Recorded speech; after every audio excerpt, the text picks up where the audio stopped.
Hello ladies and gentlemen, welcome to the fourth video of the series, which is on research, funnels and offers. These variables play a huge role in the success of a Facebook advertising campaign. Other important components include campaign objectives, creatives and targeting, which we'll get into later on in this series. My name is Molomola Tleilana and let's get into it. I believe the hub of every business is having a solid understanding of your customers and who you serve. That's because people don't buy because they like you or your product. They buy because they feel understood. And just as Sun Tzu says it in his book, The Art of War, a battle is won before it's even fought. I believe that translates into battles aren't won on the field but in preparation. And so the point of this part of this lesson is to walk you through how you can do proper preparation to have a better understanding of your market. And so the best place to start with this is to define who your target audience is. This will help you in crafting clear and concise marketing messages to the right person. Let's make a quick example. Assuming you are a kitchen remodeling contractor, your audience would be homeowners. Now, of course, you'd want to dial it down a bit so that you can have a specific person in mind. And so you would want to look at demographic attributes like age, gender, location. You'd also want to look at the interests and behaviors of the person you're looking to target. The first place to start, or the easiest way to go about it, is to have a look at the current customers you have, or sort of look at what your competitors are doing to have a feel of who they're targeting. I'm about to walk you through a swift example of how this should look.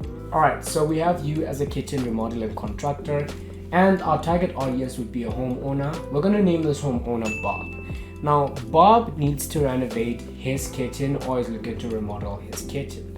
We'd want to look at Bob's demographics, starting with his age, to sort of look at how many Bobs or where do Bobs start, at what age range do Bobs fall under.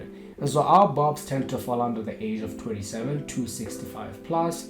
And then we want to look at Bob's gender. So we'd have both genders because it can be either a female or a male, or it could be an entire family as a household. And then we want to look at the household income. So that might be somewhere around 45,000 rands plus. And so you'd have that in, and you'd want to have a look at the occupation as well. So you'd want Bob to be a working professional or a solid business owner in order to be able to afford our services. And then we can have a look at location as well. Now, location is going to differ from your range of service or where you work from, so you'd want to have your location in there. So it could be Sandton, Randbank, Midrand, wherever you work from, that would be the location. And then we have interest. And in this case, since Bob is looking to renovate, that would be the first interest we'd have, which is kitchen remodeling, kitchen renovations. And then we can have interior design, luxury living, home decor, property, and all of everything that sort of defines that part of what we serve. The next step would be to then do some bit of research to see which things is Bob looking into considering, or which things is Bob not interested in.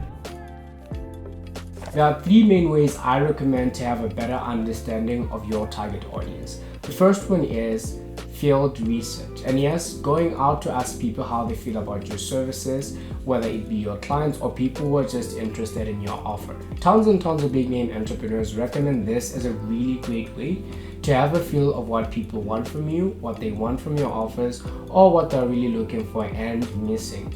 Quick example is Brian Chesky of Airbnb. In the early days of founding Airbnb, him and his co-founder used to personally visit hosts to get a better feel of their needs, which really shaped the success of the platform. Then you have Reid Hoffman of LinkedIn and PayPal, and he really recommends constant feedback to get a better feel of what customers want.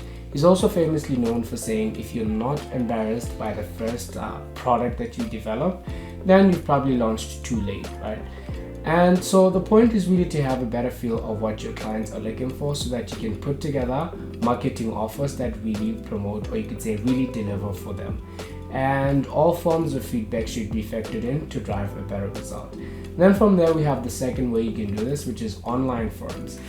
What these are communities for like-minded people where they share information about a specific field. The forums I visit frequently are Reddit and Quora. And then from there, you want to search your industry or target audience to sort of see what people are discussing. What you'll notice is that people will be talking a lot about your offers and what you deliver as a service or as a business that delivers to home owners. all the way from real estate challenges, plumbing, kitchen remodeling, and all of that. The idea here is to also factor in what you're reading, what you're seeing, in order to present a better offer and improve your offerings. And then the third way you can do this, which is a bit unconventional, is looking through YouTube comments from a reputable guru in your industry. This will really help you get a better feel of what people want, especially if it's a how-to video addressing a specific problem. You can also have a look at their best performing videos to also see what people are interested in and sort of see how you can piece that together in what you offer. These are really ways in which you can go through the research process. There are other tools like Answer the Public and Google Trends, which can really help you get a feel of what keywords are commonly searched in your industry or trending topics, so that you can go down the route of presenting offers that really resonate with the challenges your target audience is going through. From here, we then have the second part of this video, which is on funnels and offers. What is a funnel and why is it important? Simply put, a funnel is every step your client takes before they become a paying customer. It can also help you understand the customer journey so that you can break down buyer's objection along the way to get the sale. Assuming you sell fruits in a specific location, your funnel would be having fruits ready and showing up to the location for buyers. On the other hand, you have a real estate agent, and that funnel is a lot more complicated than that. So how it would look is that you would have them having to generate leads, which is to find people who are interested in the listings and qualifying them. They have to nurture the leads by understanding their needs, sending listings that match their criteria, and handling property viewings. Then from there, they go through a process of preparing offers and negotiations for what the buyer is interested in. From there, you have contracts, inspections, and appraisals, which lead to the last step, which is closing. It's a bit complex, and the idea here is to understand the entire process so that you can make each part of it better and easier. What we'll be doing here is building funnels for getting leads using Facebook ads. How we're going to build a funnel is by working backwards from our end goal, which in this case is getting a lead. Here's a quick example of how that would look. Right, so at the very top of the ladder, we would have a lead, which is what we're looking for. And what we want to figure out is what would have to happen in order for us to get a lead. Well, we'd need a form of some sort or an opt-in page, which is going to allow us to get details of people who are interested in our offer. So that would be the next step. Then from there, we then try to figure out, okay, in order for someone to fill out their details, what would have to happen? Well, before that happens, they would probably have to find what we're offering interesting. So that would be find an ad valuable or interesting. Then from there, we try to figure out, before someone finds the ad interesting, what would have to happen? Well, they would have to read the ad. And so that would be the next step from there. And then before they read the ad, we then try to figure out what would have to happen before the person reads the ad. Well, they would actually have to see the ad. And so how this would look is that we would have see an ad, which is the first person who actually encounters the ad, and then they would have to read it. And then from there, they would actually have to find the ad interesting in order to take the next step, which is getting out the details where we get the lead. And so this is how things look. And then from here, we want to work our way back up to sort of figure out what has to be put in place in order to get the lead. So we're going to start all the way from the bottom to sort of figure out how we'll get to the end. Now, starting with seeing an ad. What would have to happen in order for someone to see our ad? We would have to have an engaging thumbnail. What a thumbnail is the video you see before, is the image you see before playing a video. But if we're using an image for our ad, then the image itself would be the thumbnail. And so that would be the first step. They would have to see an engaging thumbnail. The next step from there would be reading an ad. What would have to happen in order for someone to read our ad? In this case, we would actually have to have a great hook which gets the attention of the reader and gets them reading the whole ad. And so that would be that step. From there, we then have finding our ad valuable. What would have to happen in order for this step to be fulfilled? In order for this to happen, we'd probably have to have a great offer that gets people engaged and want to take the next step. So that would be what we have. Then from there, we go on to the next step, which is filling out the details in our form or opt-in page. And for this, we'd probably have to have an easy opt-in page to make it easier for the person to move forward. No distractions, just a simple opt-in or forward. And that's how we would get our lead, and then we would then look at how the entire process can be made better and better. I've sort of prepared a sample of a home interior design ad, mock-up ad, just to sort of show you how this would look. And this is our ad. Well, what you'll notice here is that we have the first thing, which is our thumbnail. That's the image we have for our ad, as this is an image ad. And so that would fulfill our first step, which is to see an ad. Then we have the second variable there, which is a great hook that sort of gets the attention of the reader. And from here, you'll notice we have a hook that's catered to the person we're looking to talk to, which is Bellito homeowners. So that's the person we'll be trying to get attention from. And so it goes, Bellito homeowners looking to give your home interior a makeover. And then if they're looking to get that, they would then read on.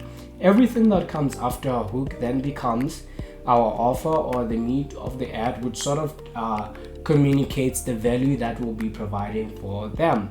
And then if everything sort of looks engaging for them, they can take the next steps, which is to fill out an opt-in page or a form to give out their details. And unfortunately, in this case, I can't display that from an end. That's sort of back-end activity. And so the point of a funnel is to see your journey as it is and try to make each step of it better and better in order to get better results with your ads. The best way to fulfill your funnels is to have an offer so good people feel stupid saying no. This concept was sort of made public by the founder of ClickFunnels and marketing expert Russell Brunson. I would recommend picking up his book, .com Secrets, as well. It's a really great read on this topic to help you understand how you can put together your offers and why offers are important. Another great read on this topic is $100 Million Offers by Alex Hormozi. Has over 5,000 5-star reviews, and it could really help you understand how this entire process goes. It's also helped me get you to watch some of the material that I've put together, so I would recommend looking into those. Offers are also a really great way to eliminate hard selling and increase revenue for your business, in case you didn't know that. And so I would recommend looking into those. Here are some of the great examples that have been made by great companies over the years. So we have Domino's Pizza, FedEx, and Netflix in comparison to DSTV. Now, Domino's Pizza, they had an incredible offer when they started out, which was that 30 minutes delivery or you get the pizza for free. That really got a really high hot button when people were really following through with the offer to sort of get free pizza. That was the intention. However, all Domino's had to do is just to make sure that everything is done and delivered within 30 minutes so that they can get money, or you could say collect the payment, to make sure that everything goes well. And so this was a bit of a challenge on that case, the way they positioned our offer in order to get people to move forward. Then you have the next one, which is FedEx, and their situation was a bit different in that their offer was when it absolutely needs to be there by night, right? When it's there by night, that was the offer. And the idea here was to make sure everything is delivered timely, so speed was the variable to that offer. Then we have the last offer, which is Netflix in comparison to DSTV. Having watched DSTV for a while and really had that as the go-to channel, or you could say go-to platform for watching anything TV, what Netflix really put together was a really incredible offer, and even looking at the price in comparison. So with Netflix, you only pay 200 rand, and how the offer goes is that you get unlimited ad-free movies, TV shows, and mobile apps. Haven't seen that feature. And so you can watch on 4 supported devices at a given time. You watch in 4K, and you can download on 6 supported devices at a given time, and all of that for 200 rand. Super incredible. If you compare that to the 930 of DSTV Premium, it's a no-brainer. And so that really is how offers work, and the point of a great offer is so that you can stand out from the marketplace and compete in a category of one. This can really help you get people to opt through your marketing so that you can get a desired outcome. To wrap this up, I'm going to sort of put all of this into context to help you understand how it goes. Now, I mentioned that the point of a funnel is to break down objections along the way to get an outcome. In this case, we're going to have a look at how that looks for our advertising. Assuming you have a low click-through rate, which means people aren't clicking on your ad and they aren't actually even reading it to start with, that would mean the things that you have to focus on your funnel are to get people to see an ad in order to click through and read your hook and take the next steps. So that would be the first two steps you'd have to look at to make sure that you get that going. And then you'd have the second situation in which you have a high click-through but you have a low link click-through rate. Now what the difference here is that when you have a high click-through, that means people are clicking through to the ad, but they aren't clicking through to the link, right? Your link click-through rate, this is clicking through to the back end where they can fill out their details. Now how you would fix this issue is that you would have a look at your offer, sort of look at whether the offer is really great, because if the click-through is high, people clicking through on the ad, but the link click-through is low, it means people aren't clicking through to the back end. So in order to fix that, you'd look at two variables. Well, one specifically, which is your offer, making sure that you're proposing an incredible offer to get people to click through to the link and fill out that details. Then we have the last example, which is if you have a high opt-in rate but you have low lead quality. How you can fix this is by having a look at your opt-in page to sort of add a few qualifiers to make sure that more qualified people are actually clicking through in order to opt in for your services. And that really is how the entire process works, and how you can sort of have a look at your research to make sure that it aligns with the funnel that you have in order for you to get the outcome you're looking for. And really the hub of all of this is having great offers and having a better understanding of the avatar you serve. I hope all of this was helpful. I'll see you in the next one.